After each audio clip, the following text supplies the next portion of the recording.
وشرابه.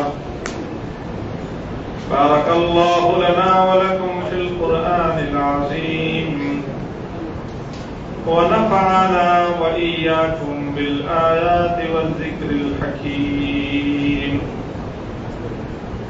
اللهم صل على محمد وعلى آل محمد كما صليت على إبراهيم وعلى آل إبراهيم إنك حميد مجيد.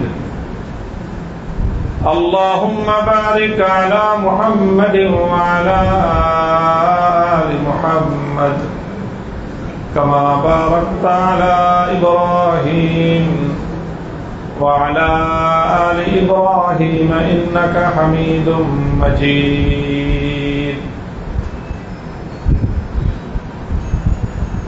সম্মানিত মেহমান বৃন্দ,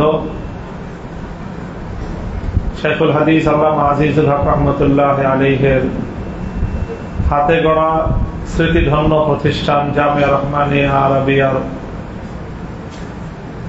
এই আঙ্গিনায় আপনাদের সকলকে আমরা অভিবাদন জানাচ্ছি। আপনাদেরকে আল্লাহ পাক রব্বুল আলামিন উত্তম বিনিময় দান করুন, সেই দোয়া করছি।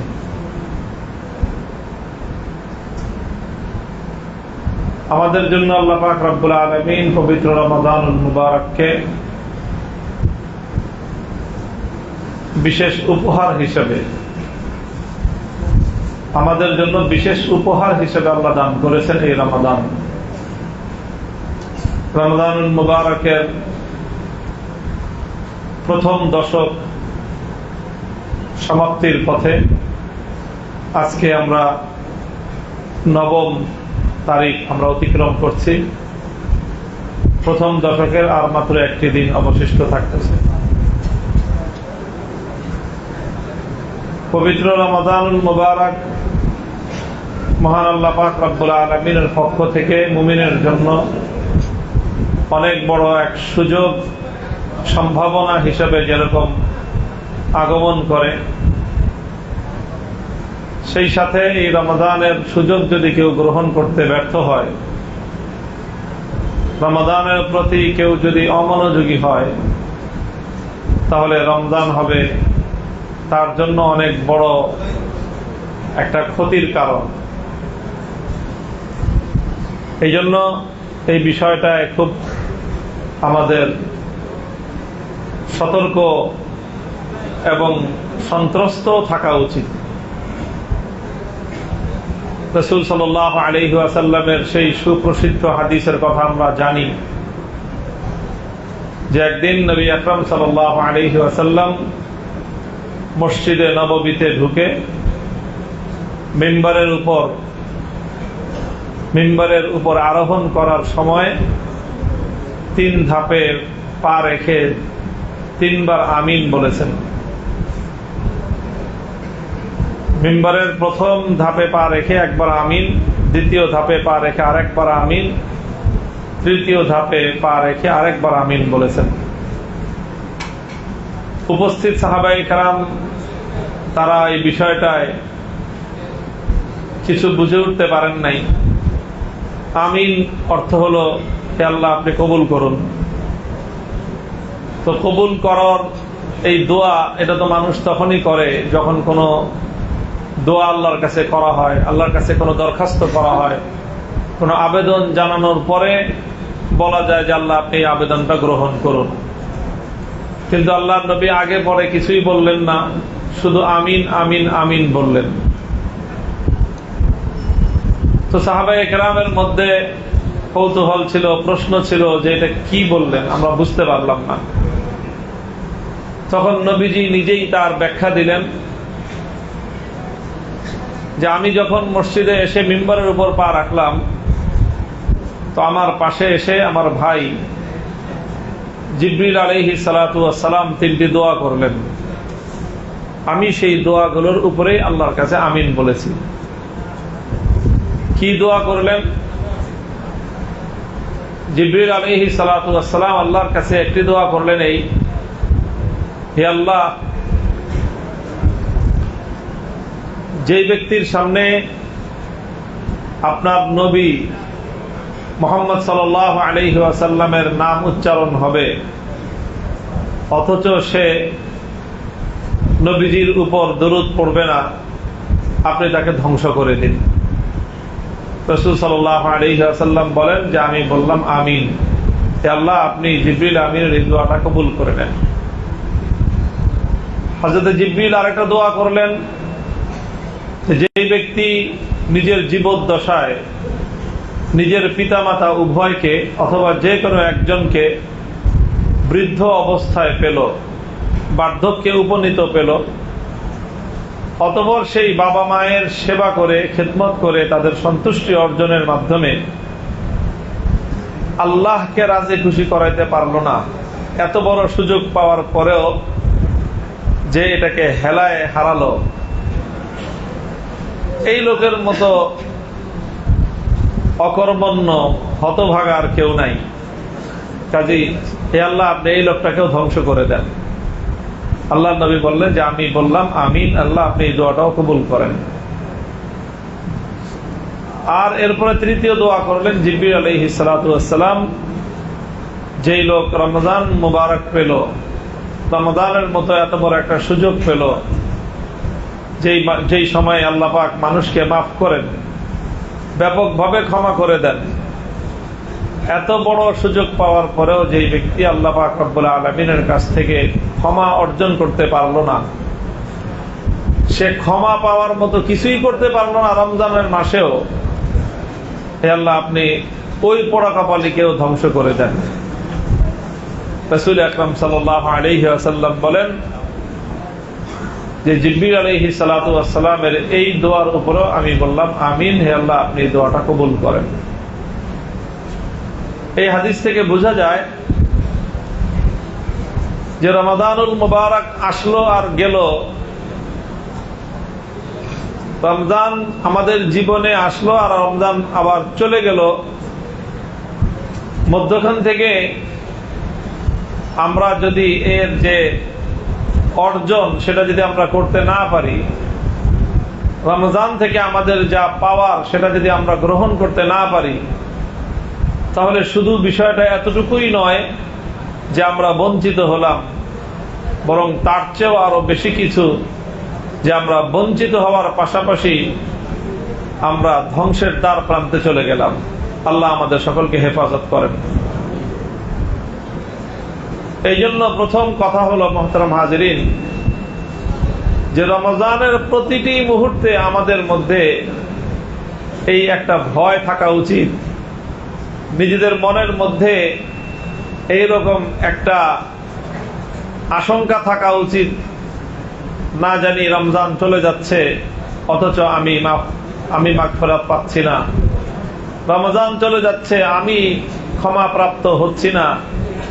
এমন যদি হয়ে যায় তাহলে এটা হবে আমাদের জন্য চরম দুর্ভাগ্যের বিষয়, ধ্বংসাত্মক একটা বিষয়।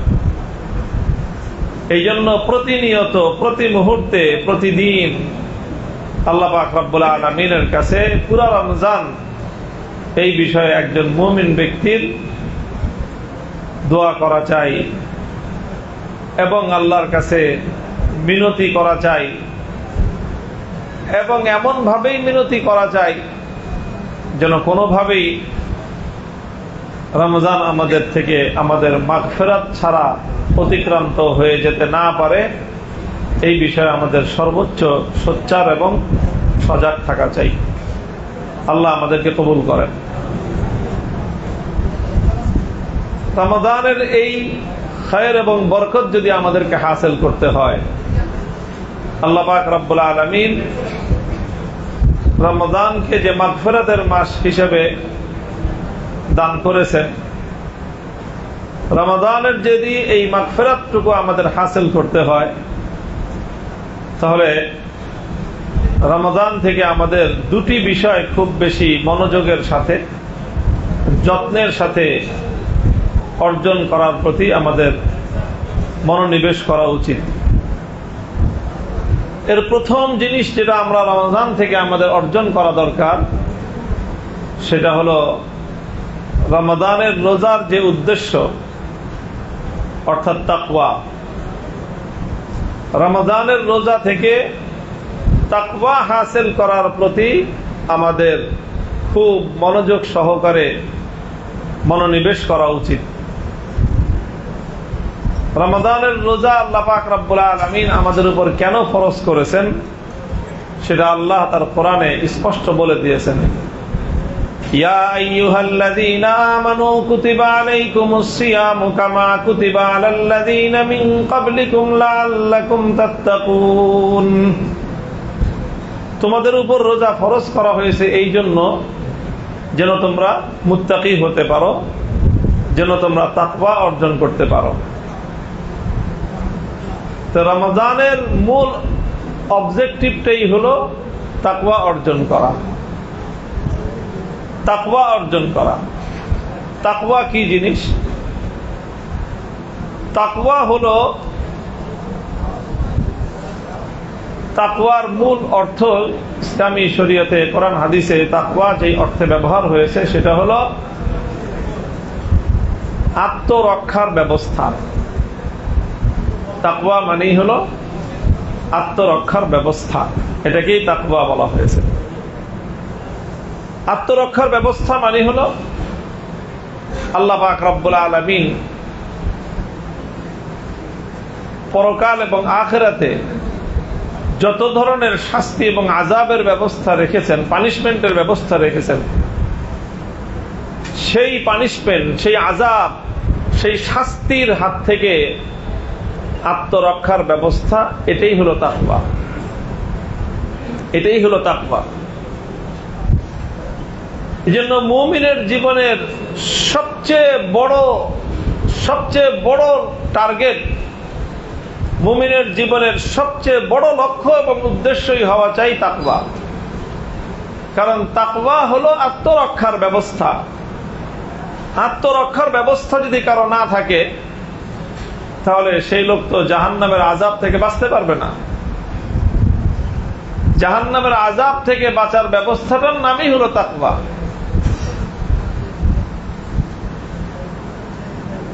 এই জন্য এই যে আত্মরক্ষার ব্যবস্থা, আখিরাতের আযাব থেকে, কবরের আযাব থেকে, আল্লাহর আযাব থেকে বাঁচার ব্যবস্থাকেই তাকওয়া বলা হয়। তো কোরআনে কারীমের মধ্যে আল্লাহ পাক রব্বুল আলামিন পরিষ্কার বলে দিয়েছেন, মুমিনের এই আত্মরক্ষার ব্যবস্থাটা হাসিল হয় রমজানের রোজার মাধ্যমে। আল্লাহ বলেছেন যে আমি তোমাদের উপর রোজা ফরজ করেছি এই জন্য যেন তোমরা রোজার মাধ্যমে এই তাকওয়া নামক তোমার জীবনের সবচেয়ে গুরুত্বপূর্ণ যে অবলম্বন সেটা যেন তুমি অর্জন করতে পারো। এই জন্যই হলো রমজানের রোজা। রমজানের রোজা শুধুমাত্র এই জন্য না যে আমি না খেয়ে থাকলাম। ভাই, আমি আর আপনি না খেয়ে থাকলে বা আমাদেরকে উপোস রাখা এটা তো আল্লাহ পাক রব্বুল আলামিনের কোনো উদ্দেশ্য না। ব্যাপারটা এমন না যে আল্লাহ পাক রব্বুল আলামিন যে বাজেট ঘাটতি পূরণ করার জন্য রমজানের রোজা দিচ্ছেন, ব্যাপারটা এমন না। দুনিয়ার রাষ্ট্র ব্যবস্থাগুলো যা করে, যে তারা যখন দেখে যে ফিসক্যাল ইয়ারের, অর্থ বছরের শেষ দিকে এসে যে বাজেট কুলাইতেছে না, বাজেট যা ছিল সব ব্যয় হয়ে গেছে, প্রকল্প বাকি রয়ে গেছে, তখন তারা এরকম কিছু ব্যবস্থা অবলম্বন করে যে যার দ্বারা প্রকল্পকে দীর্ঘায়িত করে পরবর্তী অর্থ বছরে কিছু প্রকল্প শিফট করে দেওয়া হয় যাতে চলতি অর্থ বছরের ঘাটতি তৈরি না হয়। আল্লাহ পাক রব্বুল আলামিনের তো এরকম কোন ব্যবস্থা গ্রহণ করার দরকার নাই যে ঘাটতি পূরণ করার জন্য বা ঘাটতি ফিল আপ করার জন্য এক মাসের খাওয়ান দাওয়ান কমায় দিয়েছেন, ব্যাপারটা তো এমন না। আল্লাহ পাক রব্বুল আলামিন রমজানের রোজা আমাদের উপর ফরজ করেছেন সুমহান একটা লক্ষ্য অর্জন করার জন্য। আর সেই লক্ষ্যটা হলো আমাদের জীবনের মূল লক্ষ্য, আমাদের জীবনের প্রধান টার্গেট, সেটাই হলো আমাদের আত্মরক্ষার ব্যবস্থা যেন হয়, তাকওয়া যেন হাসিল হয়। এই কথাটা তো আমরা সবাই জানি। কোরআনের এই আয়াতের অনুবাদ অজস্রবার আমাদের কানে পড়েছে, আমরা শুনেছি যে আল্লাহ বলেছেন, আমি তোমাদের উপর রোজা ফরজ করেছি, তোমাদের উপর রোজা ফরজ করা হয়েছে যেন তোমরা তাকওয়া অর্জন করতে পারো। আমি আজকে যে কথাটুকু আপনাদেরকে এই উপলক্ষে বলতে চাই সেটা হলো যে আসলে রমজানের রোজার দ্বারা তাকওয়াটা কিভাবে হাসিল করব।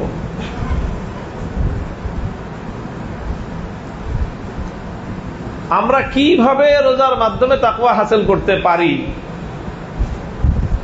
সেটা একটু আমাদের বোঝা দরকার এবং সেটার প্রতি আমাদের মনোযোগী হওয়া দরকার।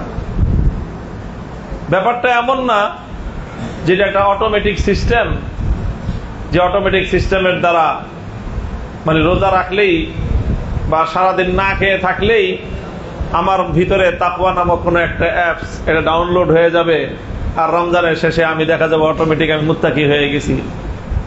এটা কোনো একটা অ্যাপ ডাউনলোড হওয়ার মতো বিষয় না, বরং এটা তার চেয়েও আরেকটু বেশি নিবিড় এবং একটা খুব নিবিড় পরিচর্যার বিষয়। নিবিড় ভাবে পরিচর্যার মাধ্যমে একজন মুত্তাকি, একজন রোজাদারের মধ্যে তাকওয়ার বৈশিষ্ট্য অর্জন হতে পারে। আমাদের মধ্যে রোজার দ্বারা তাকওয়াটা আসে কিভাবে, কিভাবে আসতে পারে, এটা আমি আল্লাহর নবীর যে হাদিস আপনাদের সামনে পাঠ করলাম সেই হাদিসের মর্মার্থের দিকে একটু মনোযোগ দিলে সেই কৌশলটা বুঝে আসে, সেই প্রক্রিয়াটা বুঝে আসে যে কোন প্রক্রিয়ার মাধ্যমে রোজাদারের অন্তরের মধ্যে তাকওয়ার বৈশিষ্ট্য হাসিল হয়। আল্লাহর নবী বলেছেন, মান লাম ইয়াদা কাওলাজ জুরি ওয়াল আমালা বিহি ফালাইসা লিল্লাহি হাজাতুন আন ইয়াদা তা'আমাহু ওয়া শারাবাহু। নবীজি বলেন, যে ব্যক্তি রমজানের রোজা রেখে মিথ্যা কথা ছাড়তে পারলো না এবং মিথ্যা কাজ ছাড়তে পারলো না, লাম ইয়াদা কাওলাজ জুর ওয়াল আমালা বিহি, মিথ্যা কথা মিথ্যা কাজ। মিথ্যা কথা তো আমরা বুঝি, যেটা ইচ্ছাপূর্বক কোনো ভুল ইনফরমেশন দেওয়া, এটাই হলো মিথ্যা। আর মিথ্যা কাজ মানে কি? মিথ্যা কাজ মানে হলো ধোঁকাবাজি, প্রতারণা, মানুষকে ঠকানো, মানুষের কাছে একটা বলে আরেকটা করা, ভিতরে একটা রেখে বাইরে আরেকটা জাহির করা, এই জাতীয় যত কাজ আছে এগুলো সবই হলো মিথ্যা কাজ। তো আল্লাহর নবী বলেন যে মান লাম ইয়াদা কাওলাজ জুর ওয়াল আমালা বিহি, যেই ব্যক্তি মিথ্যা কথা আর মিথ্যা কাজ ছাড়তে পারলো না রমজানের রোজার সময়, তো বলেন ফালাইসা লিল্লাহি হাজাতুন আন ইয়াদা তা'আমাহু ওয়া শারাবাহু, এই লোকের না খেয়ে থাকা, পানি না পান করা, এটার এই ধরনের উপোস থাকার, পিপাসার্থ থাকার কোনো দাম এবং কোনো মূল্য আল্লাহ পাকের কাছে নেই। কি অর্থ এই হাদিসের? অর্থটা হলো এই, দেখেন যে রমজান মাসের রোজার দিন, রোজার বেলা, দিনের বেলায় সূর্যোদয় থেকে বা সুবহে সাদেক থেকে সূর্যাস্ত পর্যন্ত এই পূর্ণ সময়টা আমাদের জন্য পানাহার করা হারাম, খাবার খাওয়া হারাম, পানীয় পান করা হারাম, স্ত্রী সম্ভোগ করা হারাম। এগুলোকে আল্লাহ পাক রব্বুল আলামিন হারাম করে দিয়েছেন আমাদের জন্য। এই জন্য আমরা রমজানের রোজার দিনে খাওয়ারও খাই না, পানীয় পান করি না, নিজের জৈবিক চাহিদাও আমরা পূরণ করি না। কেন করি না? কারণ আল্লাহ এটাকে নিষিদ্ধ করে দিয়েছেন। এই জন্যই তো, নাকি না অন্য কোনো কারণ আছে? এই যে আপনাদের সামনে, সবার সামনে ইফতারি পরিবেশন করা হয়েছে, পানি আছে, শরবত আছে, এবং আমরা প্রত্যেকেই এখন ক্ষুধার্ত এবং পিপাসার্ত। অর্থাৎ আমাদের খাবারেরও প্রয়োজন আছে, পানিরও প্রয়োজন আছে, চাহিদা আছে, এবং সেই চাহিদা মাফিক যোগানো আছে। ডিমান্ডও যেরকম আছে, সেই ডিমান্ড ফুলফিল করার জন্য পর্যাপ্ত সাপ্লাইও আছে। কিন্তু আমরা কিন্তু কেউ খাচ্ছি না, কেউ পানি পান করতেছি না, এক ফোঁটা পানিও আমরা কেউ পান করব না, যতই বলা হোক। কেউ যদি কাউকে অনেক জোর করে রিকোয়েস্ট করে যে ভাই একটু পানি পান করেন, আপনারা কেউ পান করবেন? এখন করবেন না, আমরা কেউ করব না। এক ফোঁটা পানিও মুখে দিব না এবং একটা দানাও আমরা মুখে তুলব না। কেন তুলব না? শুধু একটা কারণে, সেটা হলো আল্লাহ পাকের পক্ষ থেকে নিষেধ আছে। এই জন্য আল্লাহর নিষেধ আছে, এই কারণে আমরা খাবো না, এই কারণে আমরা পান করব না। তো এই যে একজন মুমিন ব্যক্তি আল্লাহ রাব্বুল ইজ্জতের নিষেধাজ্ঞার কারণে, আল্লাহর পক্ষ থেকে নিষেধাজ্ঞা থাকার কারণে পানাহারকে বর্জন করা, পানাহার থেকে বিরত থাকা, এই যে একটা বৈশিষ্ট্য একটা মুমিনের, রমজানুল মুবারকের 30 দিন আল্লাহ পাক রব্বুল আলামিন মুমিন বান্দাকে একটা সময়, সারা দিন এই চর্চাটা আল্লাহ বান্দাকে করান। এই চর্চাটাই আল্লাহ বান্দাকে করান। এটার নামই হলো রোজা। যে তোমার প্রয়োজন থাকবে, প্রয়োজন পূরণ করার আয়োজন থাকবে, কিন্তু তুমি সেটা গ্রহণ করবা না ততক্ষণ যতক্ষণ পর্যন্ত তোমার রবের পক্ষ থেকে হুকুম না আসবে। এটার নামই হলো আসলে রোজা।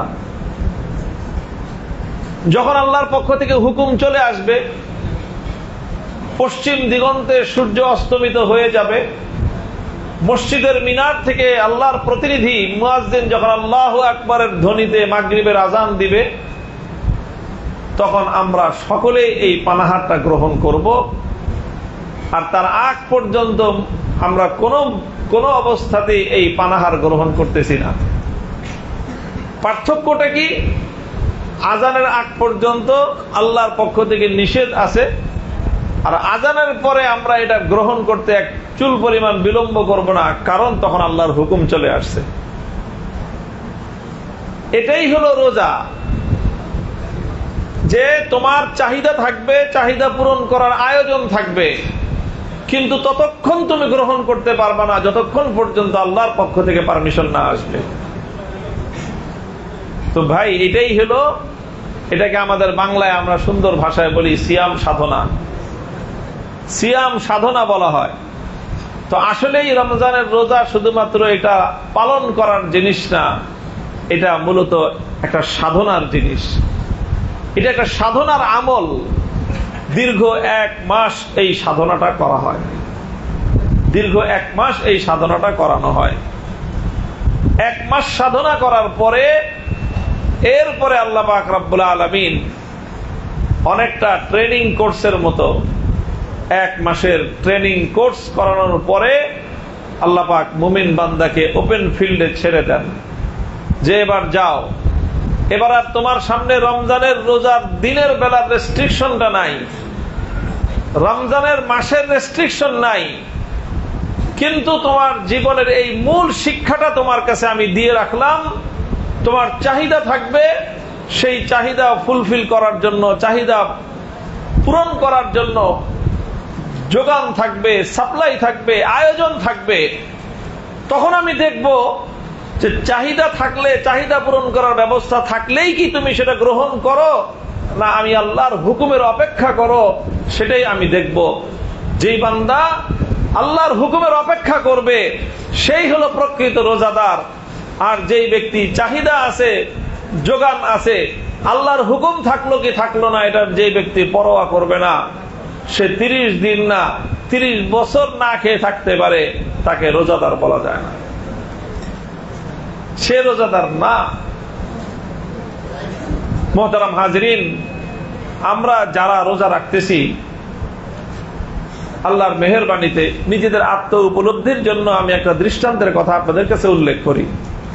আমাদের নিজেদেরকে একটু আত্মমূল্যায়ন করা দরকার, নিজেকে নিজে একটু আত্ম সমালোচনার প্রয়োজন। সেই জায়গাটা থেকে আমাদের বিবেককে একটু জাগ্রত করার জন্য আমি ছোট্ট একটা দৃষ্টান্ত দিয়ে কথা শেষ করব। দেখেন কোরআনে কারীমের মধ্যে আল্লাহ পাক রব্বুল আলামিন বিশেষ একটা মাসআলা আলোচনা করেছেন। মাসআলাটা হলো যে প্রশিক্ষিত কুকুরের মাসআলা, প্রশিক্ষণ প্রাপ্ত কুকুর, কালবে মুআল্লাম। ওয়ামা আল্লামতুম মিনাল জাওয়ারিহি মুকাল্লিবিনা তুআল্লিমুনাহুন্না মিম্মা আল্লামাকুমুল্লাহ ফাকুলু মিম্মা আমসাকনা আলাইকুম ওয়াযকুরু ইসমাল্লাহি আলাইহি ওয়াত্তাকুল্লাহা ইন্নাল্লাহা সারিউল হিসাব। সূরা মায়েদার মধ্যে আল্লাহ পাক বিস্তারিত আলোচনা করেছেন প্রশিক্ষণপ্রাপ্ত কুকুরের মাসআলা। এমনি তো আমরা জানি যে আমাদের যে কোনো প্রাণী এটা হালাল হওয়ার জন্য বিশেষ করে শুষ্ক নদীর মানে সামুদ্রিক প্রাণী ছাড়া যেটা মানে মরুচর প্রাণী, এটা হালাল হওয়ার জন্য একমাত্র উপায় হলো এটা জবাই করতে হয়, আল্লাহর নামে জবাই করতে হয়, তাহলে এটা হালাল হয়। আর জবাই করা ছাড়া কোন গরু যদি মরে যায়, মরা গরু খাওয়া যাইতেছে? হারাম। শিকার, যে হরিণ শিকার করে আনলাম, জবাই করে খাওয়া যায়। খরগোশ শিকার করে জবাই করে খাওয়া যায়। পাখি জবাই করে খাওয়া যায়, এমনি মরে গেলে হারাম। কিন্তু শিকার করার জন্য একটা পদ্ধতি আছে। এমনি তো মানুষ তীর দিয়ে শিকার করতে পারে, বন্দুক দিয়ে শিকার করতে পারে, জবাই করে খেয়ে ফেলবে। শিকার করার একটা ব্যবস্থা আছে যে কুকুর, যে কুকুর প্রশিক্ষণ প্রাপ্ত, কোন ব্যক্তি যদি তার কুকুরকে প্রশিক্ষণ দেয়, অথবা আকাশের বাজ পাখি, দুই ধরনের প্রাণী পোষ মানে, একটা কুকুর আর একটা পাখি, এটাকে যদি কেউ প্রশিক্ষণ দিয়ে দেয় আর এটা যদি প্রশিক্ষণ প্রাপ্ত হয়, তাহলে এই কুকুর যদি কোনো প্রাণী সে শিকার করে ধরে নিয়ে আসে, আনতে আনতে যদি সেই প্রাণীটা মরে যায়, হরিণ ধরে নিয়ে আসলো, খরগোশ ধরে নিয়ে আসলো কুকুর, অথবা বাজ পাখি, একটা পাখি বক শিকার করে নিয়ে আসলো, আনতে আনতে মরে গেছে, তাহলে এটা দুই শর্তে এটা খাওয়া হালাল। কয় শর্তে? দুই শর্তে। এক নম্বর শর্ত হলো এই কুকুরটাকে যে মালিক এটাকে যখন শিকার করার জন্য পাঠাবে, তখন পাঠানোর সময় বিসমিল্লাহির রহমানির রহিম বলতে হবে। বিসমিল্লাহির রহমানির রহিম, যাও কুকুর তুমি গিয়ে শিকার করে নিয়ে আসো। এটা হলো এক নম্বর শর্ত। দুই নম্বর শর্ত হলো এই কুকুরটা প্রশিক্ষণ প্রাপ্ত যদি হয়, এই কুকুরটা যদি কি হয়? প্রশিক্ষিত হয়। তাহলে প্রশিক্ষণ ছাড়া কুকুর ধরে আনলে মরে গেলে সেটা খাওয়া হালাল না। শর্ত হলো প্রশিক্ষণ প্রাপ্ত হইতে হবে। এখন কুকুর কি প্রশিক্ষণ প্রাপ্ত না প্রাপ্ত, এটার সার্টিফিকেট দিবে কে? এটার আবার সনদ আছে। সনদ প্রাপ্ত কুকুর হইতে হবে। এই সনদ প্রত্যেক মালিককে দেওয়ার রাইট এবং অধিকার আল্লাহর কোরআন দিয়েছে, ক্রাইটেরিয়া দিয়েছে। ক্রাইটেরিয়া, যে এই ক্রাইটেরিয়া ফুলফিল করলে এই কুত্তাকে, এই কুকুরকে তুমি একটা সনদ দিয়ে দিবা যেটা এখন প্রশিক্ষণ প্রাপ্ত। ক্রাইটেরিয়াটা কি এটা বুঝাইতে চাইতেছি। ক্রাইটেরিয়াটা কি? ফিকহের কিতাবের মধ্যে উলামায়ে কেরাম এই আয়াতের ব্যাখ্যায় মাসালা লিখেছেন। ক্রাইটেরিয়া হলো যে একটা কুকুরের সামনে তার যে চাহিদার খাবার, পছন্দের খাবার, কুকুরের সামনে পছন্দের খাবার রাখা হবে, আর কুকুরের মালিক তাকে খেতে বারণ করবে। দেখবে যে কুকুরের ক্ষুধা আছে, খাবারও আছে, আর মালিক তাকে বারণ করতেছে। এখন দেখা হবে যে মালিকের নিষেধাজ্ঞা মান্য করে কুকুরটা ক্ষুধার্ত থাকা অবস্থায় খাবার পরিহার করে, না মালিকের অর্ডার অমান্য করে সে খাবার খায়, এটা দেখা হবে। মনে করেন একটা কুকুর খাবার খায় নাই, ক্ষুধার্ত, তার সামনে গোশত দেওয়া হলো, এখন কুকুরটা তো খাওয়ার জন্য উদ্গ্রীব হয়ে গেছে, মালিক অর্ডার নিষেধ করছে, এই খবরদার খাবি না। এখন কুকুরটা তার মালিকের নির্দেশে খাবার থেকে বিরত থাকলো। যদি এরকম ঘটনা ঘটে, তাহলে একবার ঘটলে তাহলে একটা ক্রাইটেরিয়া পূরণ হলো, তাহলে এই কুকুরটা প্রশিক্ষণ প্রাপ্ত। একবার না, এরকম একবার, দুইবার, তিনবার যদি এরকম কোন কুকুর পরীক্ষায় পাশ করতে পারে যে ক্ষুধার্ত কুকুরের সামনে তার পছন্দ মতো খাবার থাকবে, মালিক বারণ করার পরে, মালিক নিষেধ করার কারণে, কুকুরটা মালিকের নিষেধাজ্ঞার কারণে তার ক্ষুধার্ত থাকা অবস্থায়ও পছন্দের খাবার গ্রহণ করা থেকে সে বিরত যদি থাকতে পারে, একবার, দুইবার, তিনবার এই ঘটনা ঘটার পরে এই কুকুরটাকে ইসলামের পক্ষ থেকে সনদ দেওয়া হবে যে তুমি প্রশিক্ষণ প্রাপ্ত কুকুর। কথাটা পরিষ্কার? তাহলে একটা কুকুরের জন্য ইসলাম যে ক্রাইটেরিয়া রাখছে সেটা কয় দিনের? 3 দিনের।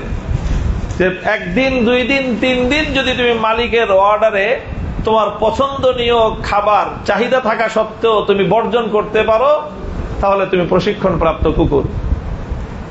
প্রশিক্ষণ প্রাপ্ত হলে লাভটা কি? এরপর থেকে এই কুকুরকে আপনি বিসমিল্লাহ বলে ছেড়ে দিবেন।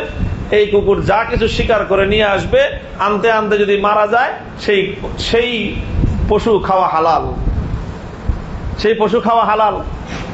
কুকুরটা কামড় দিছে, ওই দাঁতের সাথে 1-2 ফোঁটা রক্ত বের হয়ে গেছে, ওইটার দ্বারাই জবাই হয়ে গেছে। তো ভাই, আমাকে আল্লাহ পাকের এইরকম একটা চতুষ্পদ জন্তুর সাথে একটু কম্পেয়ার করি। একটা কুকুর 1 দিন, 2 দিন, 3 দিন নিজের চাহিদা মতো খাবার তার সামনে বিদ্যমান থাকা অবস্থায়ও মালিকের অর্ডারের কারণে বর্জন করার পরে 3য় দিন সে প্রশিক্ষণ প্রাপ্ত হওয়ার সনদ পাইল। আর আমরা তো আশরাফুল মাখলুকাত, মানুষ। আমাদেরকে তো আল্লাহ পাক 1 দিন, 2 দিন, 3 দিন না, বরং তার চেয়ে 3×10 = 30 দিন কুকুরের প্রশিক্ষণের চেয়ে 10 গুণ বেশি প্রশিক্ষণ দেওয়াইলেন রমজান মাসে। সারাদিন যে তোমার সামনে খাবার আছে, তোমার চাহিদা আছে, কিন্তু খবরদার তোমার মালিকের হুকুমে তুমি খাইবা না। এই 1 মাসের প্রশিক্ষণ করার পরে আল্লাহ পাক রব্বুল আলামিন আমাদেরকে ছেড়ে দিবেন। এবার তোমার সামনে জনগণের সম্পদ থাকবে, রাষ্ট্রের সম্পদ থাকবে, তোমার গ্রাহকের সম্পদ থাকবে, তোমার কাস্টমারের সম্পদ থাকবে, তোমার সামনে সারা দুনিয়ার মানুষের সম্পদ থাকতে পারে। দুনিয়ার সব ধরনের অবৈধ কাজ করবার মতো তোমার সামনে সুযোগ আর অপরচুনিটি থাকতে পারে, তোমার অন্তরের মধ্যে চাহিদা থাকতে পারে। কিন্তু দেখা হবে যে তোমার রবের পক্ষ থেকে, মালিকের পক্ষ থেকে বারণ করা আছে, নিষেধ করা আছে। তুমি মালিকের সেই নিষেধাজ্ঞাটা মান্য করে তুমি সেই তোমার খাহেসাতের, তোমার ব্যক্তি চাহিদা পূরণ করা থেকে তুমি বিরত থাকতে যদি পারো, তাহলে তুমি আসলে প্রকৃত অর্থে রোজার দ্বারা প্রশিক্ষণ প্রাপ্ত একজন প্রশিক্ষণ প্রাপ্ত মানুষ। আর যদি তুমি সেটা না করতে পারো, তাহলে আল্লাহ নবী বলতেছেন যে তুমি যে সারা মাস রোজা রাখছো, খামাখাই না খেয়ে থাকছো, বেকার, তোমার এই উপোস থাকাটা কোনো কাজে লাগে নাই। আল্লাহ আমাদেরকে বুঝার তৌফিক দান করেন। এই জন্য প্রতিদিন যখন আমরা ইফতারের আগে বসবো না, ইফতারি নিয়ে বসবো, আমাদের তো একটা সমস্যা হয়ে গেছে। ইফতারি করার আগ পর্যন্ত খালি আমরা ইফতারির প্রস্তুতিতেই থাকি। মুড়ি মাখাও, হালিম আনো, বুট মাখাও, এগুলি করতে করতে আমাদের ইফতারি চলে আসে। আমরা যে রোজা থেকে যে কিভাবে তাকওয়াটা অর্জন করতে হয়, এই তাকওয়া অর্জন করার শিক্ষাটাই আমরা গ্রহণ করার সুযোগ পাই না। এই হয়েছে আমাদের অবস্থা। এই জন্য আমার পরামর্শ হলো আপনাদের কাছে, আমাদের সকলের কাছে, ইফতারির 10 মিনিট আগে ইফতারের সামনে নিয়ে বসি, নিজের নফসকে বলি যে খাবার আছে, চাহিদা আছে, খাচ্ছি না কেন? আল্লাহর হুকুম নাই। রমজান চলে যাবে, এরকম অনেক চাহিদা থাকবে, চাহিদা পূরণ করার আয়োজন থাকবে। আল্লাহর হুকুম না থাকলে আমি সেটা কোনোদিন গ্রহণ করব না। এইভাবে যখন আমি আল্লাহর হুকুমের সামনে নিজেকে পরিপূর্ণভাবে আত্মসমর্পিত একজন ব্যক্তি হিসেবে নিজেকে গঠন করতে পারবো, সেই দিনই আমি প্রকৃত মুত্তাকিও হতে পারবো, রোজাদারও হতে পারবো, ইমানদারও হতে পারবো। আল্লাহ পাক রব্বুল ইজ্জত আমাদের সকলকে কবুল করেন।